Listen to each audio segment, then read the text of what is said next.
Миний өндөр чамд ямар санагдчих. Би ч намхан шүү дээ. Айгуул. Өндөр нам надад таалагдсан. Муугаас би өндөр өссөн нэг голч хэлэх юм битг. Тэгтээ бас хэд ногоом нэг метр 50 болон тэр бол бас хэцүү шүү дээ тий. Чи ер нь хурмаа яаж хий гэж боддог вэ? Ер нь хурмаа юу?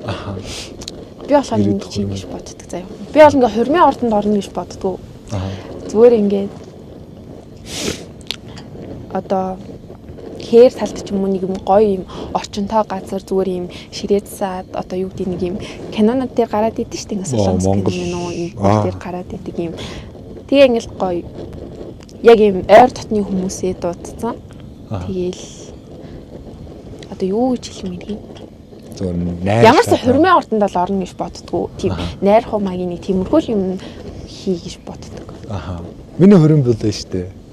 Яг ингээд хоёр талын нэг тийм нэг гэр бүл ирсэн тий. Хоёр талаараас суудсан. Тэнгүүдээ нэг чинэж дуулдаал, тэнцэлж хуурдаал, хойлон хоймортон суудсан. Зүгээр нэг Монгол нэг зүгээр игэлж ирэн нэг найр байдаг шүү дээ. Тийм л хурим найр хийхийг хүсдэг шүү дээ. Тийм. Би зүгээр энгийн юмд л айгүйх дуртай тийм айгүйх.